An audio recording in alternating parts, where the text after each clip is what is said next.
Hear from a group of UTC students that were recognized by NASA. Plus, what caused an accident on campus and how you can stay safe. I'm Gabby Shelton. And I'm Kaylin McCaslin. Stick with us.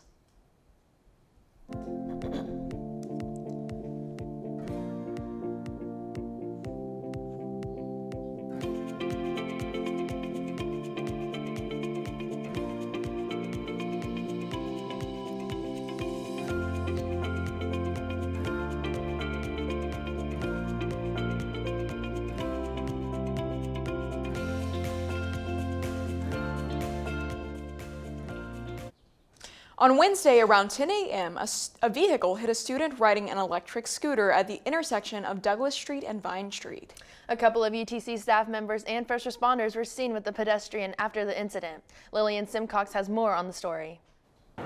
Thanks, Gabby and Kaylin. Alrighty, so right now we are standing on Vine Street and Douglas Street, the intersection where it crosses, and just Wednesday, a male student was hit while riding his scooter. George Peters, the driver of the small black car, reported that he never saw the student coming. He stopped, he waited for all the other students to pass, and at that point he went and the scooter had come in front of him. The driver behind him claimed that the scooter had just been too fast. Even if the car had seen him, there would be no time to stop. I was just walking to class and I didn't see the car stop at the intersection, but then I saw the electric scooter go at the crosswalk and just like nailed him, and he went over the car on top of the black car, and then he just landed in the road right beside it. Going forward, we want to cover a couple safety tips on how to be safe when crossing this crosswalk, especially on a small vehicle such as a scooter. Number one, make sure we're always aware of our surroundings. Look, listen. Even if you can see them, they may not be able to see you. So just go ahead and take a look around. Second thing, wear a helmet. Obviously, nobody ever expects anything like that to happen, but in case it does, let's just make sure we're taking all the cautious procedures. Number three, at night, it would probably help if more people would put lights on their scooters. That way, drivers, everybody around you could see, oh, there is somebody riding a scooter. That way they know you're there. The final thing is maybe putting a bell on your vehicle, and that will definitely help people hear that you're around and they'll know where you are and stay away. All right, y'all, and that's all I got for today. Gabby and Kaylin, back to you. A small fire was put out by firefighters in the basement of the UTC Jones Observatory last Saturday night just past 7 p.m. No injuries were reported. They were scheduled to have a star party October 29th, but had to cancel due to the scent of smoke lingering. This comes after renovations were made to the observatory beginning in June. Hey y'all, welcome back to this edition of Mocs News. I'm Lillian, and today I'm here with the Rocket Mocs. We're just going to go ahead and introduce and maybe just tell us a little about your roles within your group. Yeah. So I'm Sam Mosbeck. I am the STEM engagement lead and also do all of the payload descent stuff with our rocket this year. I'll pass it on to Adrian. Hi, I'm Adrian, and I'm in charge of payload as well, but my area is with solely ejecting the payload of our rocket. Yeah, and my name's Isaiah. I work primarily on the design team with the payload and the rocket, but for the rocket specifically, I work on the descent, so anything related to parachutes and slowing things down. Alrighty, well, let's talk about something really exciting. First off, I've heard that you guys have been recognized by NASA. How cool is that? Oh yeah, that's way cool. We had a preliminary paper that we had to put out to get accepted into the competition. Every school that's trying to get in and do this has to put out that same. For us, it was about 60 pages, and over the course of 8 days, we cranked out this report, and a few weeks later, we found out that we got accepted. So we're very excited, and we're hoping that everything else will go as well as that did for us. Absolutely. Do y'all have any comment on how it feels to be recognized by NASA? I would definitely say it's really cool. I know, like, everybody's like, it's such like a big and like, I don't know, everybody loves NASA. They always do like really cool things. To be participating in like one of their competitions against like really big schools is like, I want us to do good for UTC, you know? Yeah, absolutely. I was going to say, too, not only being recognized by NASA, but what inspired y'all to even start this? I know that it might be really important for you guys. What do you feel like it brings to the table? Yeah, I think in a lot of our, well, in our major specifically, we're all mechanical engineers. So a big part of mechanical engineering is like systems and engines, but also like rocketry and anything aerospace related. So I think that's a field that we didn't necessarily get the opportunity to excel in school.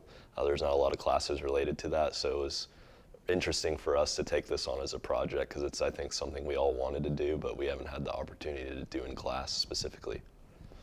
Very nice. And I heard y'all have a group of other students. Is that correct? Yes. Very nice. Do you want to kind of go into how all of you joined in together? Is there room for other students to come in and be a part? Yeah, so we are a team of 8 seniors doing a mechanical engineering senior design project as part of the curriculum. And with that, we're also running the Rocket Mocs Club. And so we're all a part of the Rocket Mocs Club by proxy of being in the senior design project. But there's definitely room for any major or any year to come to the Rocket Mocs, where today, actually, we had to take a break from some of our build. We're getting our level 1 high-powered rocketry certification. And so in that, all of the Rocket Mocs we've got physics majors, we've got other types of engineering majors, we've got freshmen and juniors, sophomores, other mechanical engineering seniors who are in other design projects are a part of the club. They're all welcome to come in. We do launches, we do builds, and we'll do another build next semester. So we're hoping to get as many people into that as we can. That's awesome. My other question is, do y'all have anything going on in the works right now? Obviously, you've been recognized by NASA, so do you have any works in the making? Do you have any hopes for the future? If you don't right now, do you have anything that you're wanting to put together and going on into the future?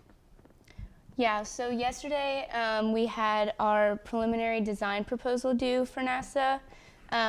So we kind of had to combine together. We've been working very hard to get that together, kind of showing NASA kind of the process of what we're gonna do with our rocket.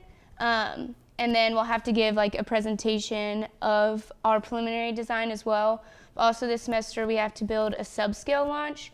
So I think in the works right now we're trying to, get all those parts in order to have a smaller launch so that they can see kind of where our ideas are flowing. Absolutely. And everybody mentioned they're seniors. Going out of UTC, do y'all have any desire to continue on with this field as in just building rockets, period? Going through and making more accomplishments so you can be recognized even further in y'all's career? Yeah, I think all of us want to have a cool job, and I think anything related to rockets or aerospace is some of the most fun engineering that you can get into, especially for mechanical.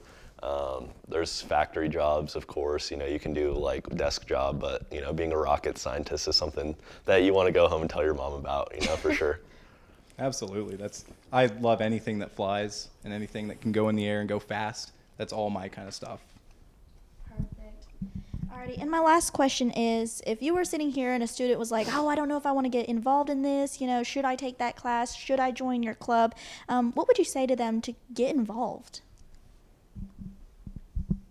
I would say just try it out, you never know. Like we have club meetings as well. So get in touch with somebody in the club or a teacher that knows about it and just check out one of the club meetings probably. I mean, we're a pretty cool group of people. We're very easy to get along with, so I think it would be fun for anyone. I think a lot of people also have a belief that we know everything about rockets. In reality, like I mostly only know about parachutes and descent, so if you have no knowledge at all, don't be scared to like reach out or try to get in contact with us, because we're all just trying to figure it out together. So Absolutely. There's not a high cost of attending the club. There's not a huge commitment of you have to be involved in everything and be here, work 40 hours a day, just cranking out rocket stuff. Like, we're pretty chill. We're pretty relaxed.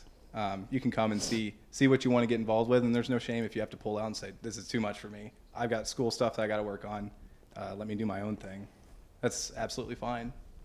Awesome. Well, it's amazing having you on our show today. If you need to learn more about Rocket Mocs, please ask Sam, Adrian, and Isaiah. They'd be happy to answer any questions that you have. Y'all have a great day. See you next time.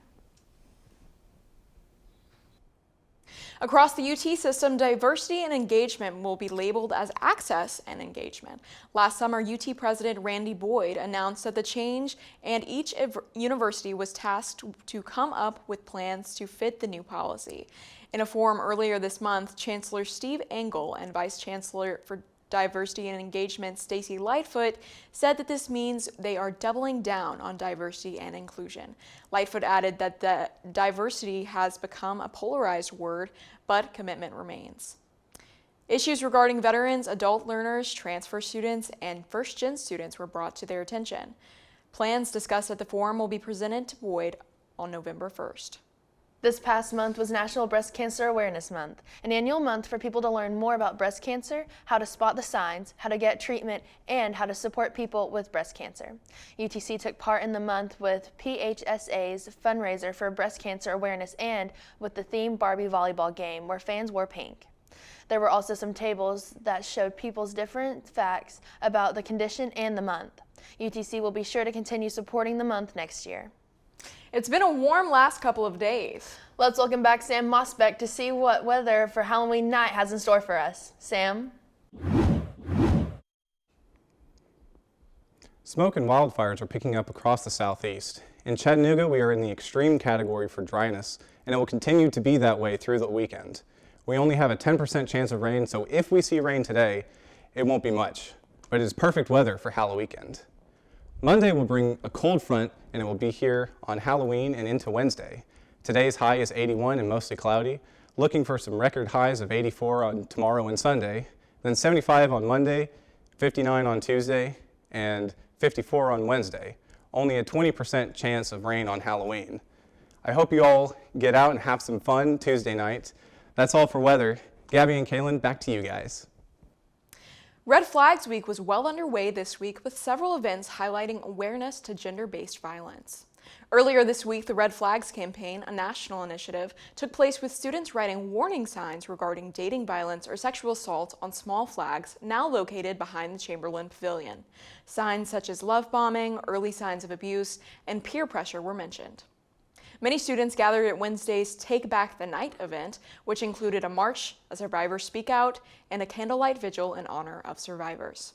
That's not all, though. This coming Monday, Scream on the Green will take place at 8 p.m. on Chamberlain, where students will be given red flags to raise throughout the film.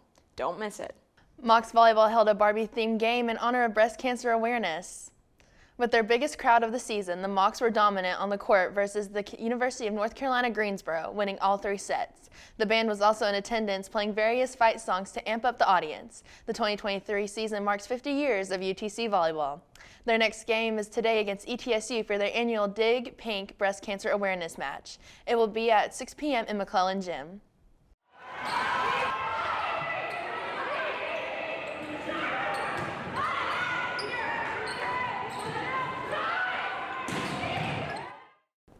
Those end-of-the-year SoCon championships are underway, and our Mocs are pressing their way through.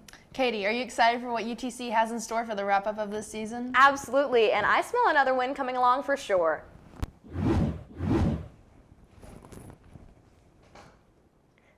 The only Moc wrestler to make an international appearance, wrestler Noah Castillo, fell to Belgium's at the U23 World Championship in Albania. As our fall sports season ends, we're seeing our athletes finish strong. Cross country headed to Kernersville, North Carolina for the SoCon Championship hosted by UNCG. Head coach Andy Meir told Mocs Athletics that they will be in a battle against Samford and ETSU for spots 2 through 4. Our women's sports soccer teams finished the regular season tied for 5th and earned the 6th-seeded title in the Southern Conference Championships after a 2-0 loss to Samford. They will again play the 3rd-seeded Samford Friday night at ETSU in the quarterfinal round. Best of luck to our Lady Mocs. As for the 15th ranked football team, our last off-campus Southern Conference play is at VMI this Saturday at 1:30 p.m. You can check out this game on ESPN+. That's all for Mocs Sports. Back to y'all. Time tickets have been assigned for the spring semester. Log into MyMocs.net and locate the registration tool. Click on View Registration Information and be sure to select the spring 2024 semester to prepare what classes you plan to take beforehand. And if you have not had a meeting with your advisor, schedule one as soon as possible. That does it for this edition of Mocs News. Thank you for joining us. Don't forget to give us a follow on Instagram at Mocs News UTC. Happy Halloween, have fun, and be safe.